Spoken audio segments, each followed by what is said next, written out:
Yan naman po ang aking iluluto. Magigisa po ako ng upo. Sasahugan ko lang po siya ng tinapa. Ayan na po. Nakapaghiwa na ako ng bawang at saka ng sibuyas. Alam ko, napakasimple lang po. Wala ng kamatis. Kung ano lang yun nandiyan sa bahay. Hindi na kami bumibili. Ayan lang po. Nag-ready na rin po ako ng itlog. Pipirito po ako ng itlog. Ayan. Pipirito rin po ako ng tinapa. Tapos yung iba, isasahog ko po dun sa upo. Kasalang na po ang aking mahiwagang kawali. Hindi ko na po pinakita sa inyo yung upo kasi mahirap maghiwa ng ako lang din yung may hawak ng cellphone. Kaya iniready ko na po yung mga gagamitin ko. Pinapainit ko lang po ngayon tika.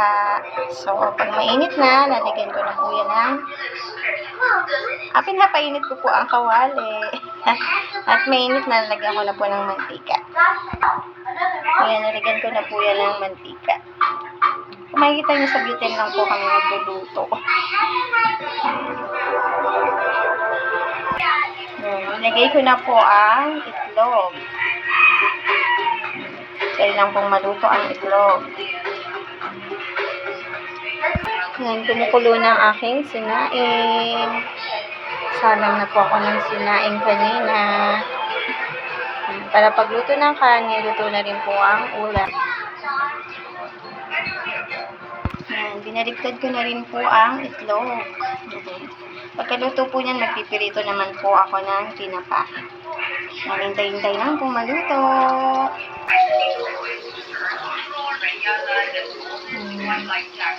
Sumipag ang bata. Kasi siya nakikigawa din. Ayan. Sipag-sipagan din ang bata. Ulong siya kay mama. Habang nagluluto ako, naglilinis po siya. Ang kanya kinalat din. Kasalang na nga po pala ngayon ng aking tinapa. Ayan, tinapa. Hintayin ko lang pong maluto. Ininit ko na rin kanina yung natirang tortang alamang. Baligtarin ko na po yung tinapa. Ow! Na ano siya, natalsik. Takot talaga ako magluto nito tinapa eh. Kaso nga, masarap naman. Ang hirap pa naman yung baligtarin.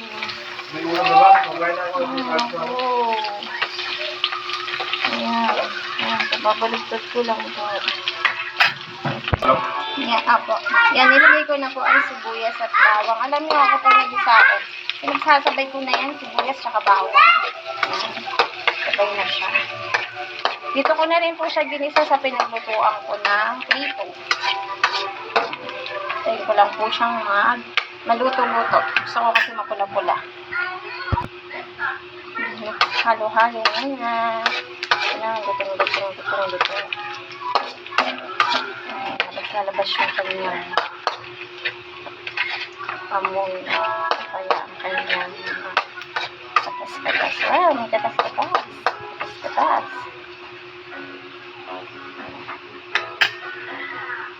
Pwede ko na ilagay yung tinapa. Yung tinapa ko, pinutol ko lang siya pinati ko lang siya sa tatlo.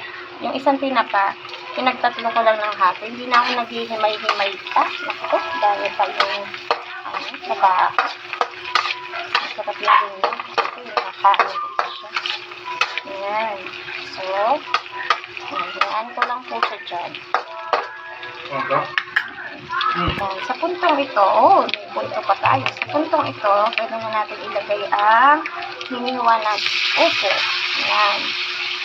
Ayun lang po kasimple ang aking pagluluto. Wala nang marami pang rekado.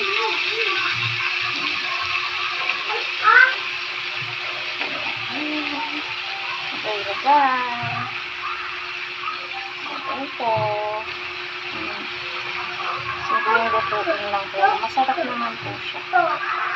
Alam niyo po, nagkakatas naman yan, nagsasabaw naman yan. Pwede nyo nang hindi lagyan ng sabaw.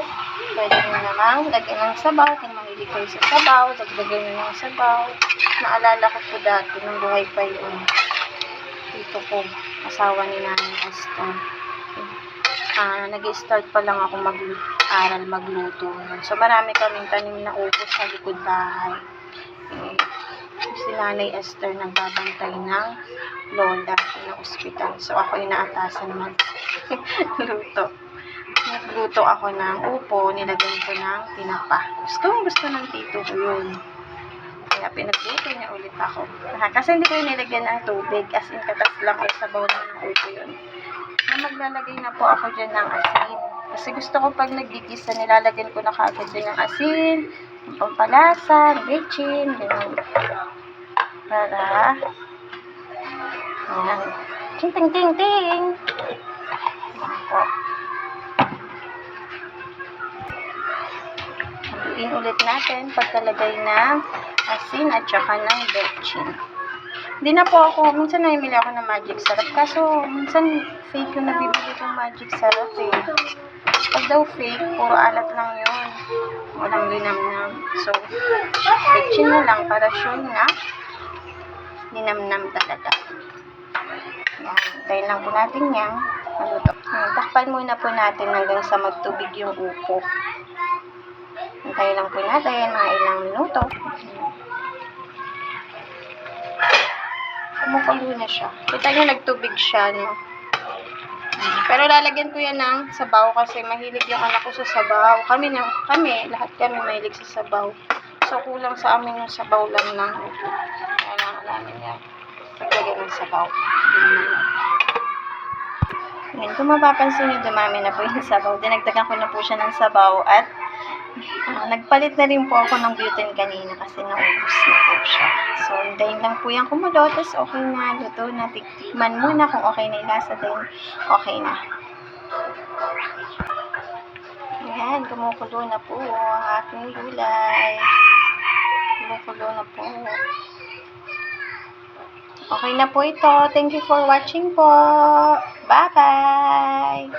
Ingat po tayong lahat.